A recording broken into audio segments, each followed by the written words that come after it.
యేసు లోక రక్షకుడు, యేసు పాప విమోచకుడు, యేసు లోక రక్షకుడు, యేసు పాప విమోచకుడు. ఎంత ఘోర పాపినైనను ఎంచక మరి క్షమించును.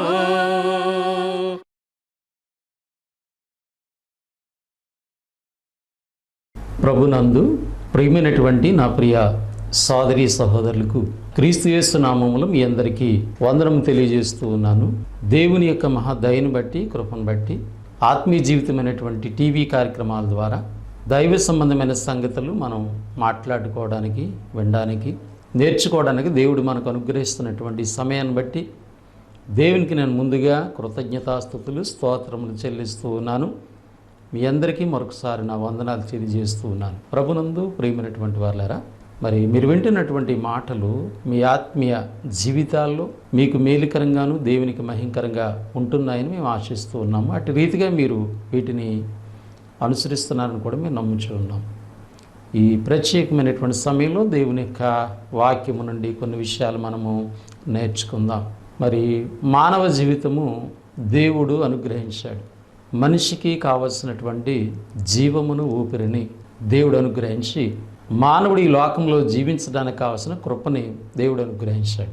అయితే జీవిస్తున్నటువంటి మానవుడు మానవ జీవితాల్లో ఎదురవుతున్నటువంటి అనేకమైనటువంటి ఇబ్బందుల్లో, పరిస్థితుల్లో, ఆటంకాల్లో, శోధన వేదంలో మనిషి కృంగిపోయి సమస్యలను బట్టి తన ప్రాణాన్ని కూడా పోగొట్టుకునేటువంటి పరిస్థితులు లోకంలో కనపడుతూ ఉన్నాయి.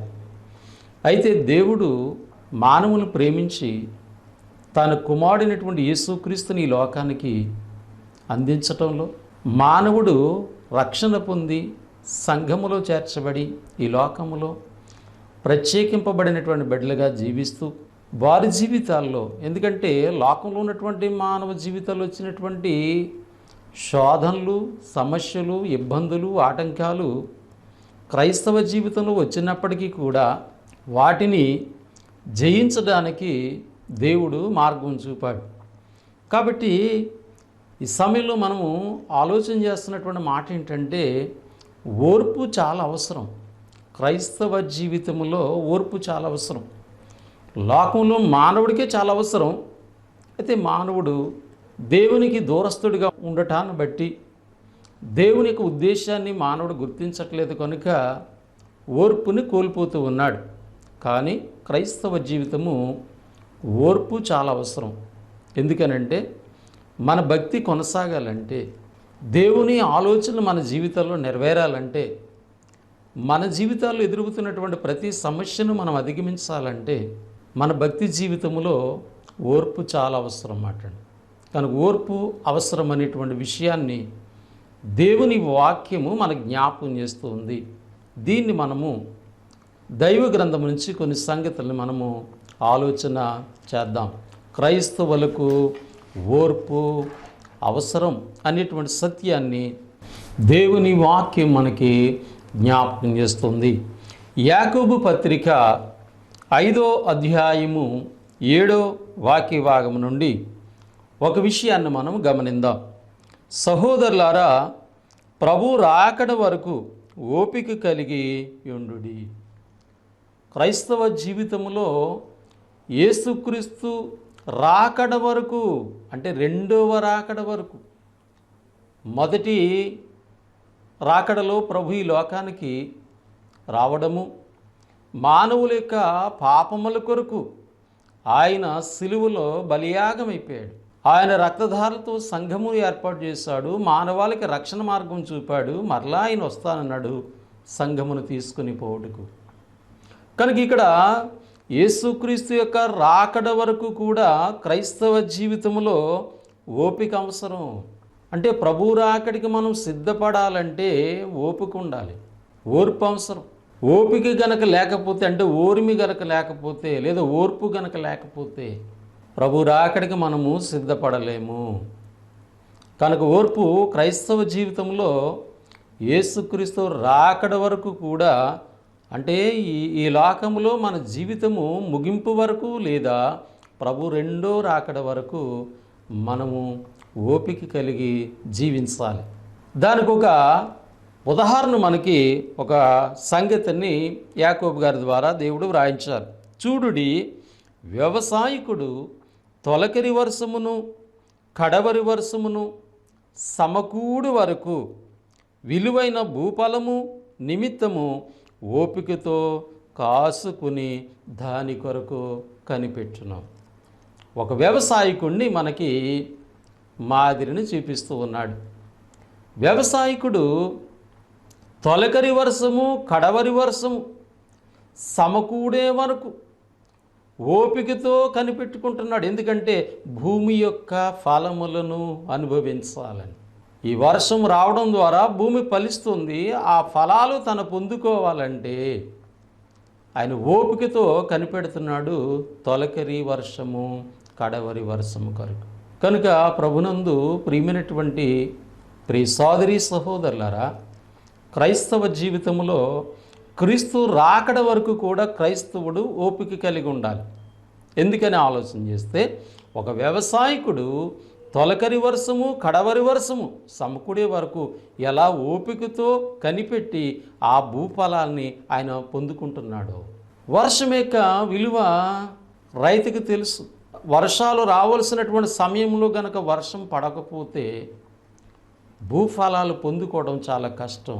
కాబట్టి మనం కొన్ని విషయాలు ఆలోచన చేస్తున్నప్పుడు, మనం జీవిస్తున్నటువంటి ప్రాంతాలని మనం ఆలోచన చేస్తున్నప్పుడు, కొన్ని ప్రాంతాల్లో కేవలం వర్షం పడితేనే పంటలు పండేటువంటి పరిస్థితి ఉంటుంది.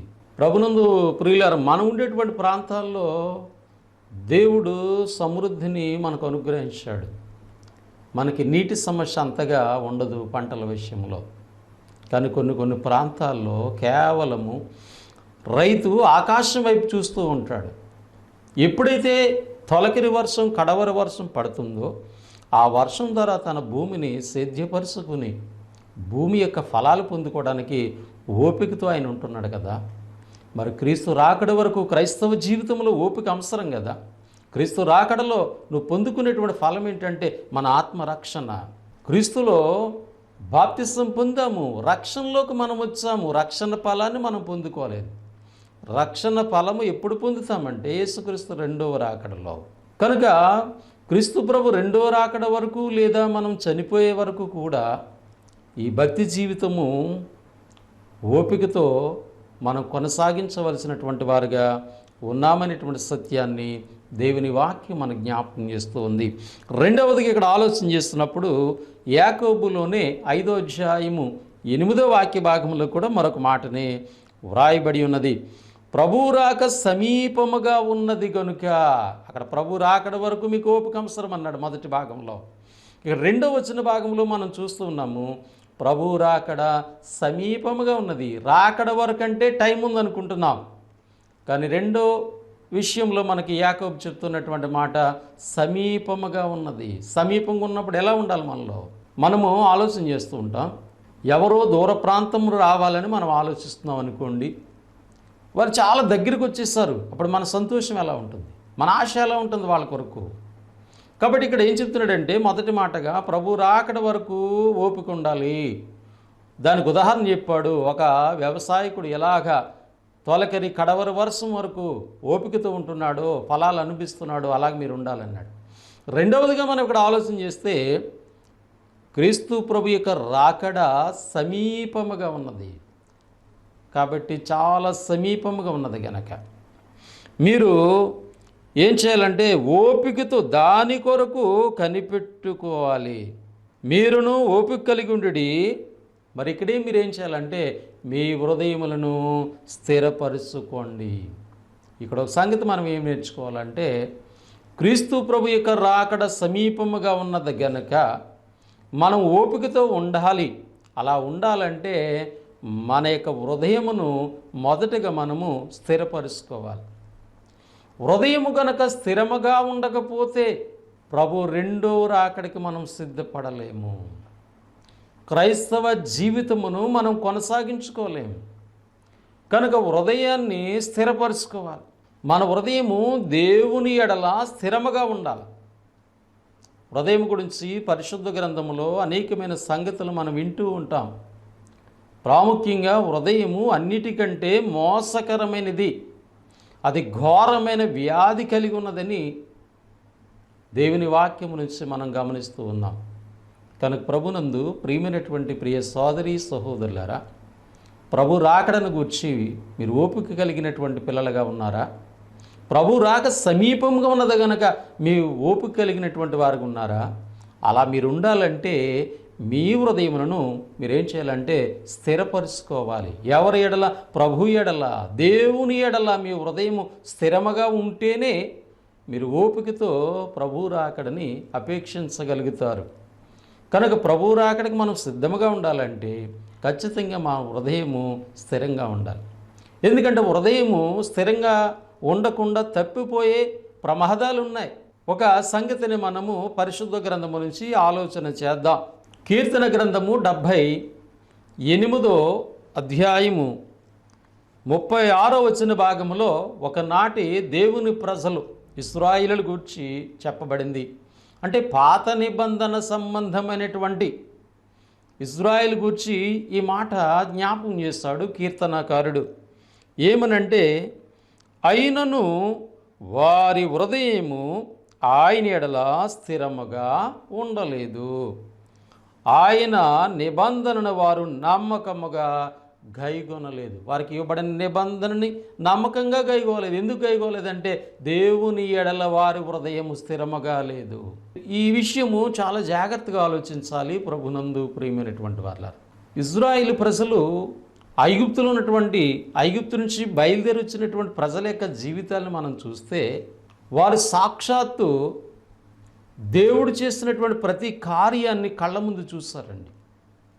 ఐగుప్తు దేశములో అనగా హాము దేశములో దేవుడు చేసినటువంటి అద్భుతములు వాళ్ళు చూశారు. వీళ్ళు త్రాగేటువంటి నీళ్ళన్నీ మంచిగా ఉండేవి, ఐగుప్తుల యొక్క నీళ్ళన్నీ రక్తముగా మారిపోయినాయి. వీళ్ళు ఉండేటువంటి ప్రాంతంలో వెలుగు కలిగి ఉన్నారు, మరి ఐగుప్తులందరూ కూడా కటిక చీకటి కలిగినటువంటి వారు ఉన్నారు. ఇవన్నీ కూడా దేవుడు చాలా అద్భుతాలు వాళ్ళ ముందు చేస్తాడు. అక్కడ 10 రకాల అద్భుతాలు దేవుడు వాళ్ళ కళ్ళ ముందు చేశారు. ఇవన్నీ వాళ్ళు చూస్తారు. చూస్తే దేవుని ఎడలు ఎలాగ ఉండాలి, వాళ్ళు ఎంత నమ్మకంగా ఉండాలి, దేవుని పట్ల ఎంత స్థిరమైనటువంటి వారికి ఉండాలి. అంతకంటే ప్రాముఖ్యమైనటువంటిది, వారి ప్రయాణంలో దేవుడు ఎర్ర సముద్రమును 2 ప్రాయలుగా చేసి వారు కాలి బాట నడిచిపోయే విధంగా దేవుడు చేస్తాడు. ఇంత అద్భుతాన్ని చూస్తున్నటువంటి వారు అంత మాత్రమే కాదు, 40 సంవత్సరములు దేవుడు వారి ప్రయాణ విషయంలో వారు వేసుకున్న బట్టలు కానీ వారు తొడిగినటువంటి చెప్పులు కానీ అవి చిరిగిపోలేదు, బట్టలు మాసిపోలేదు. అంతకంటే అద్భుతంగా దేవదూతలు తినేటువంటి ఆహారాన్ని ఇచ్చి వారిని పోషించాడు. ఇన్ని అద్భుతమైనటువంటి కార్యాలు కళ్ళ ముందు చేస్తే వాళ్ళు చూస్తే, అయినను వారి హృదయము దేవుని ఎడల స్థిరముగా లేదు. అంటే హృదయం ఎంత మోసం చేస్తుందో చూడండి వాళ్ళు. మరి ఈనాడు యేసుక్రీస్తుని బట్టి మనము ఆయన యొక్క కుమారులుగా కుమార్తెలుగా ఉన్నటువంటి మనము ప్రభు రాకడికి మనం ఓపిక కలిగినటువంటి బిడ్డలుగా మనం ఉండాలంటే మన హృదయము ప్రభు ఎడల స్థిరమైనదిగా ఉండాలి. మరి మన హృదయం అలా స్థిరంగా ఉంటుందా దేవుని ఎడల? ఒకవేళ హృదయం కనుక స్థిరముగా ఉండకపోతే మనము ఓర్పు కలిగినటువంటి బిడ్డలుగా లేదు ఓపిక కలిగినటువంటి పిల్లలుగా జీవించలేము. ప్రభు ఎడల నమ్మకంగా ఉండలేము. ప్రభు రాకడికి మనము సిద్ధపడలేము అనేటువంటి విషయాన్ని కూడా ఈ సందర్భాన్ని బట్టి మనం జ్ఞాపకం చేసుకోవాలని మనం చేస్తూ ఉన్నాను. యాకోబు గారి ద్వారా మనకు చెప్పబడినటువంటి మరొక మాటని మనము దేవుడు వ్రాయించాడు. కాబట్టి ఇప్పటికి 2 సంగతులు చూసాం. ప్రభు రాకడికి ఓపిక కలిగి ఉండాలంటే మొదటిగా ఒక వ్యవసాయకుడు ఏ విధంగా ఆ వర్షం యొక్క రాక కొరకు ఓపికతో ఉండి భూఫలాన్ని పొందుకుంటున్నాడో అలాగే మనం ప్రభు రాకడికి ఓపిక ఉండాలని చూసాం. రెండవదిగా మనం చూస్తున్నప్పుడు ప్రభు రాకడ సమీపముగా ఉన్నది కనుక మీరు ఓపికగా ఉండండి, మీ హృదయాల్ని స్థిరపరచుకోండి అని చెప్పడం జరిగింది. ఒకనాటి దేవుని ప్రజలని పిలువబడినటువంటి వారు ఇశ్రాయేలు ప్రజలు, వారి కళ్ళ ముందు దేవుడు ఎన్నో అద్భుతాలు ఎన్నో కార్యాలు చేస్తే అవన్నీ వారు చూసినప్పటికీ కూడా దేవుని ఎడల వారు హృదయం స్థిరంగా లేదు, ఆయన నిబంధన వారు నమ్మకంగా గైకోలేకపోయారు. మరి ఈనాడు క్రీస్తు రక్తములో కడగబడినటువంటి పిల్లలుగా, సంఘములుగా మనం ఏ విధంగా ఓపిక కలిగినటువంటి పిల్లలుగా ప్రభు రాకడి కొరకు మనం సిద్ధపడుతున్నామనేటువంటిది ఆలోచన చేయాలి. మన భక్తి జీవితం కొనసాగాలని, మన జీవితం కొనసాగాలని ఈ లోకంలో, ప్రభువులో మరి ఓపిక మనకు చాలా అవసరం. కనుక యాకోబు ద్వారా దేవుడు మరొక మాటను మన కొరకు వ్రాయించాడు. యాకోబు పత్రిక 5వ అధ్యాయము మరి 10వ వచన భాగంలో మనం అలాగ ఉండాలంటే ఒక విషయాన్ని బోధిస్తూ ఉన్నాడు.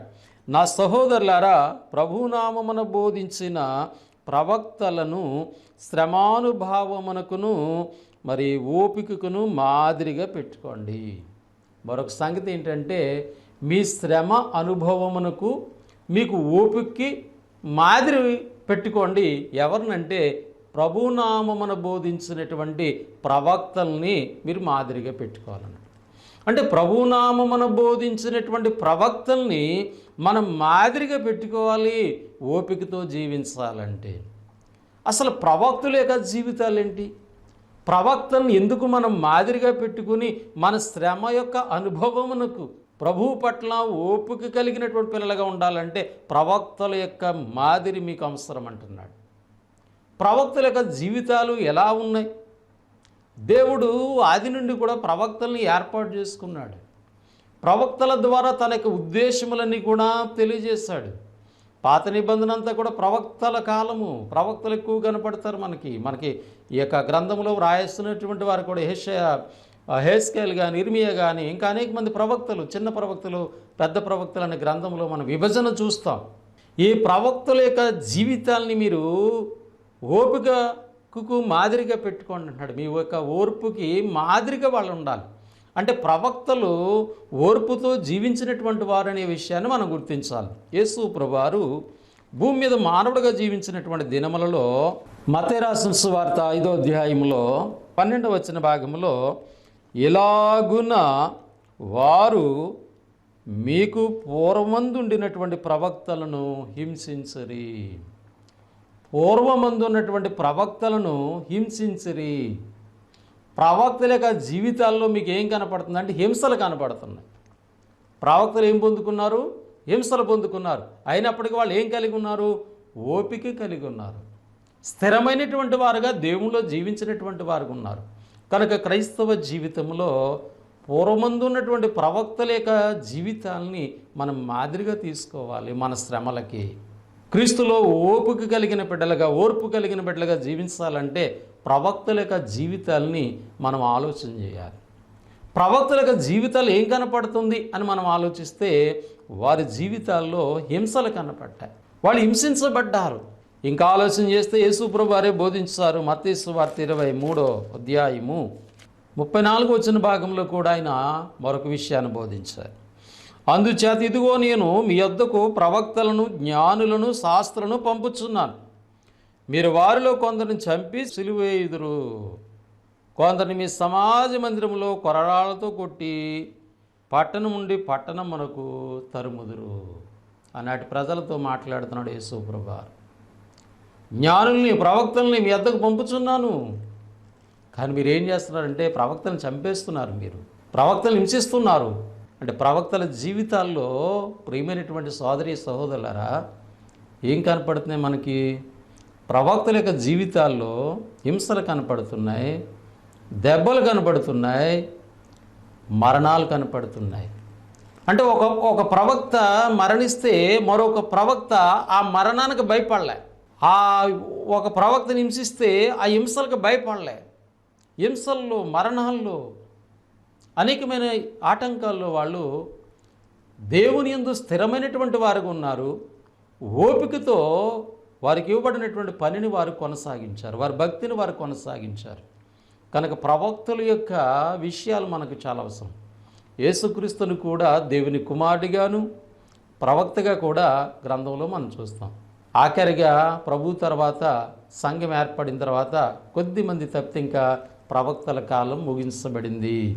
కనుక ఇక్కడ మనము ఆలోచన చేసినట్లయితే యేసు ప్రభుని కూడా దేవుడు ప్రవక్తగా మనకు గుర్తు చేశాడు. ఎందుకనంటే మోషే లాంటి ఒక ప్రవక్తను మీ కొరకు నేను పుట్టిస్తున్నానని నూతన నిబంధనలో దేవుడు గుర్తు చేశాడు. ఆల్రెడీ అక్కడ పాత నిబంధన ధర్మశాస్త్రంలో మోషే లాంటి ఒక ప్రవక్త వస్తాడని అక్కడ ఆయన తెలియజేసినటువంటి సంగతి మనం చూస్తూ ఉన్నాం. కనుక ప్రవక్తల యొక్క జీవితాలని మన యొక్క మాదిరికి వాళ్ళని తీసుకోవాలి.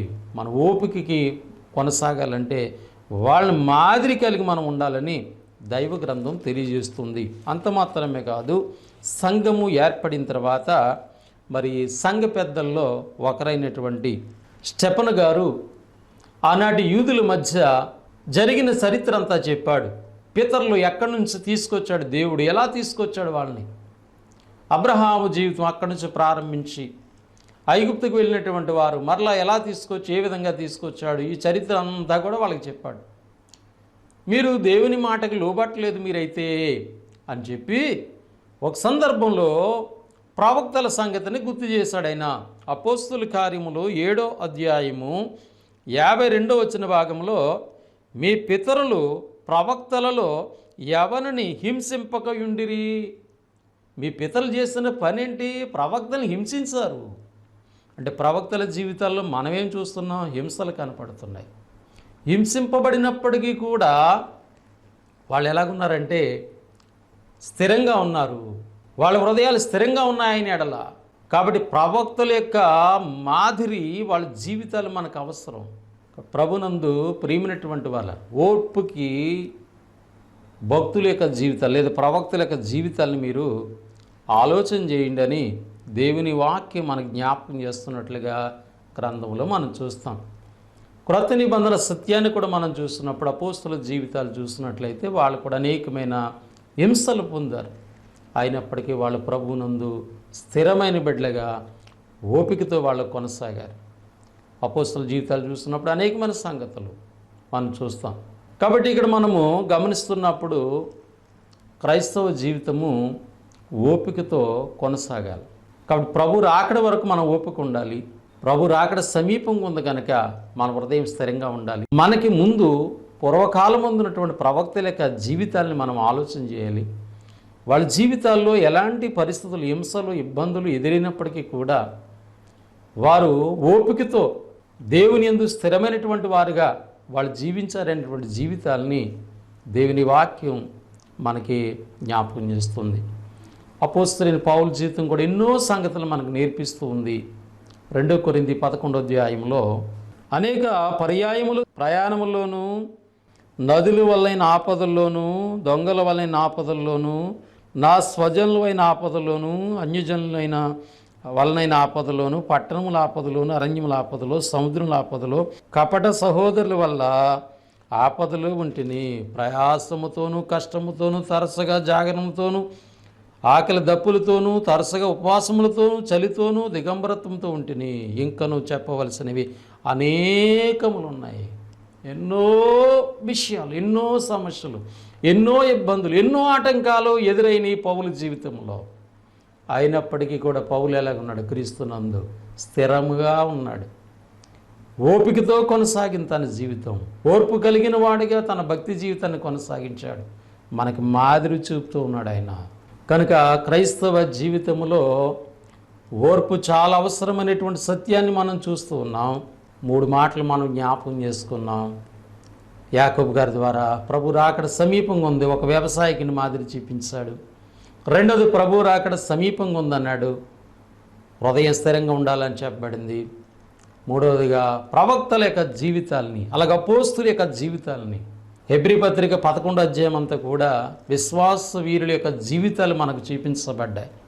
అక్కడ ప్రవక్తలని, అపోస్తులని, అనేక మంది జీవితాలు, భక్తుల జీవితాలు చూపించబడ్డాయి. ఎన్నో ఆటంకాలు వాళ్ళు ఎదుర్కొన్నప్పటికీ కూడా స్థిరమైనటువంటి విశ్వాసం కలిగినటువంటి వారుగా, మాదిరి కలిగినటువంటి వారుగా వాళ్ళ జీవితాలను మనం చూస్తూ ఉన్నాం. కనుక ప్రభునందు ప్రియ సోదరి సహోదరులారా, మరి నా జీవితాల్లో ఓర్పు కలిగినటువంటి పిల్లలుగా మన జీవితాలు మనం కొనసాగిస్తున్నామా లేదా మనం ఆలోచన చేయాలి. 4వ సంగతి, ఇంకా ఓర్పు దేని కొరకు అనేటువంటి విషయాన్ని మనము దైవ గ్రంథం నుంచి ఆలోచన చేద్దాం. హెబ్రీయులకు రాసినటువంటి పత్రిక 10వ అధ్యాయము 36వ వచన భాగంలో దేవుని వాగ్దానము పొందు నిమిత్తము ఓరిమి మీకు అవసరమై ఉన్నది అంటున్నాడు. దేవుని వాగ్దానములు పొందుకునే నిమిత్తము మీకు ఓపిక అవసరం. దేవుడు మన పట్ల చేస్తున్నటువంటి వాగ్దానములు ఏవైతే ఉన్నాయో అవి మనం పొందుకోవాలంటే మన జీవితాల్లో ఓర్పు చాలా అవసరం. ఓర్పు గొప్ప కార్యాలు చేస్తుంది ప్రభునందు ప్రియమైనటువంటి వాళ్ళారా. ఓర్పు గనక లేకపోతే దేవుని వాగ్దానములను మన జీవితాల్లో మనం పొందుకోలేము. దేవుని వాగ్దానాలు ఎన్నున్నాయో గ్రంథం చెప్తూ ఉంది. అవి ఎక్కడున్నాయో చెప్తుంది, ఎలా ఉన్నాయో చెప్తుంది, ఎలా నెరవేరుతాయో చెప్పబడుతుంది. ఈనాడు మనం జనవరి డిసెంబర్ నెలలు వస్తే వాగ్దానాలు కొనేసుకుంటూ ఉంటుంటాం. కొనుక్కుంటే వచ్చేది కాదు అది. నువ్వు భక్తితో జీవిస్తే, నువ్వు ఓర్పు కలిగి జీవిస్తే నీ పట్ల దేవుడు ఏ వాగ్దానం అయితే చేస్తాడో అవి నెరవేరబడతాయి. అంతేగాని డబ్బులు ఇచ్చి కొనుక్కునేది కాదు దేవుని వాగ్దానములు. మనం ఆలోచించట్లేదు కనుక, మనం జీవించట్లేదు కనుక మనల్ని మోసపరిచే వాళ్ళు అనేక మంది ఉన్నారు. కనుక ఆలోచన చేయండి.